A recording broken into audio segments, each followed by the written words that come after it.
തെളിച്ചമേകാൻ പൊൻപുലർക്കാലം വെളിച്ചമാകും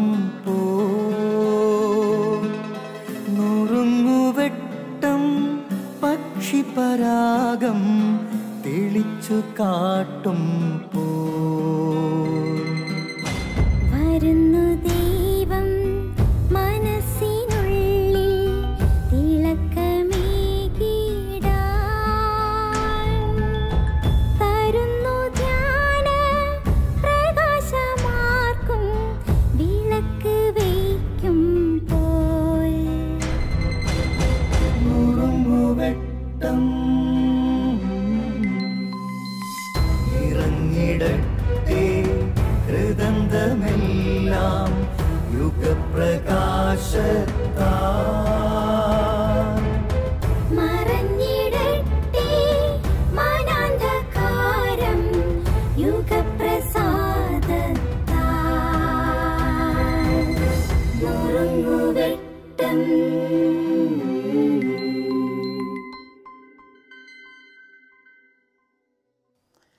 പ്രിയപ്പെട്ടവരെ, നമുക്കെങ്ങനെ അനുഗ്രഹം സ്വന്തമാക്കാമെന്ന് ചിന്തിക്കാം.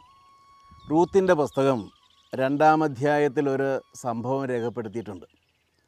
ബോവാസ് എന്നു പേരായ വലിയൊരു സമ്പന്നനെക്കുറിച്ചാണ് അവിടെ നാം വായിക്കുക. അദ്ദേഹത്തിന് ധാരാളം വയലുകളുണ്ടായിരുന്നു, കൃഷിയിടങ്ങളും അതുപോലെ തന്നെ കന്നുകാലികൾ, വലിയ സമ്പന്നനായൊരു മനുഷ്യൻ. അതോടൊപ്പം തന്നെ അദ്ദേഹം ഒരു നല്ല മനുഷ്യനാണ്, മനഃപൂർവ്വം പാപം ചെയ്യാത്ത നീതിമാനായൊരു മനുഷ്യൻ.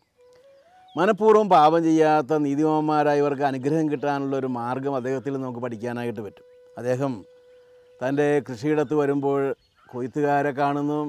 കൊയ്ത്തുകാരെ കാണുമ്പോൾ തന്നെ അദ്ദേഹം ഇങ്ങനെ പറയും, കർത്താവ് നിങ്ങളെ അനുഗ്രഹിക്കട്ടെ.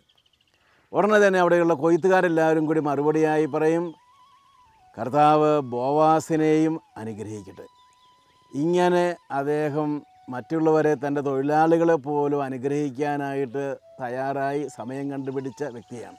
അദ്ദേഹം വളരെയേറെ അനുഗ്രഹിക്കപ്പെട്ടു. പത്രോസിൻ്റെ ലേഖനം 1-ാം ലേഖനം 3:9 നാം വായിക്കുന്നുണ്ട്, അനുഗ്രഹം സ്വന്തമാക്കാനായിട്ട് വിളിക്കപ്പെട്ടവരാണ് ഓരോ ക്രിസ്തു ശിഷ്യനും. നമുക്ക് അനുഗ്രഹം കിട്ടാനുള്ളൊരു മാർഗ്ഗമാണ് നാം നമ്മുടെ ചുറ്റുപാടുള്ളവരെ അനുഗ്രഹിക്കുക. അബ്രാഹത്തോട് ദൈവം പറഞ്ഞു, നിന്നെ അനുഗ്രഹിക്കുന്നവരെ ഞാൻ അനുഗ്രഹിക്കും. ഒരു നല്ല മനുഷ്യനെ നാം അനുഗ്രഹിച്ചു കഴിഞ്ഞാൽ തീർച്ചയായും നമുക്ക് അനുഗ്രഹം കിട്ടും. എന്നാൽ ചീത്ത മനുഷ്യരെയും നാം അനുഗ്രഹിക്കണമോ എന്നുള്ളതാണ് മറ്റൊരു ചോദ്യം. ഇതിന് വിശുദ്ധ പൗലോസിലെ ഉത്തരം പറയുന്നുണ്ട്. റോമാക്കാർക്ക് എഴുതിയ ലേഖനം 12-ാം അധ്യായം 4-ാം വാക്യം, നിങ്ങൾ ശത്രുക്കളെപ്പോലും അനുഗ്രഹിക്കണം, തിന്മയ്ക്ക് പകരം തിന്മ നിങ്ങൾ ചെയ്യരുത്. നമുക്കിന്നു മുതൽ പരസ്പരം അനുഗ്രഹിക്കുന്നവരായി മാറാം. ആരെങ്കിലും നമ്മൾ പരുഷമായി പെരുമാറിയാൽ, ഗർവോടെ പെരുമാറിയാൽ അവരെയും നമുക്ക് അനുഗ്രഹിക്കാം. ബസ്സിൽ യാത്ര ചെയ്യുമ്പോൾ അനുഗ്രഹിക്കാം. നാം ആരെ കണ്ടുമുട്ടിയാലും നമുക്ക് അനുഗ്രഹിക്കാനായിട്ട് ശ്രമിക്കാം. നമ്മുടെ കുഞ്ഞുമക്കളെ നമുക്ക് അനുഗ്രഹിക്കാം. ഇങ്ങനെ പരസ്പരം അനുഗ്രഹിച്ചു കഴിഞ്ഞാൽ നമുക്ക് ധാരാളം അനുഗ്രഹങ്ങൾ കിട്ടുമെന്ന് ബൈബിൾ പറയുകയാണ്. കാരണം നാം അനുഗ്രഹത്തിനായി വിളിക്കപ്പെട്ടിരിക്കുന്ന, പ്രത്യേകം തിരഞ്ഞെടുക്കപ്പെട്ടിരിക്കുന്ന ആളുകളാണ്. നമുക്ക് ഈ രീതിയിൽ മറ്റുള്ളവരെ അനുഗ്രഹിച്ചുകൊണ്ട് ധാരാളം അനുഗ്രഹങ്ങൾ യേശുക്രിസ്തുവിനെ സ്വീകരിക്കാനായിട്ട് ഒരുങ്ങാം. യേശു നമ്മെ എല്ലാവരെയും അനുഗ്രഹിക്കട്ടെ.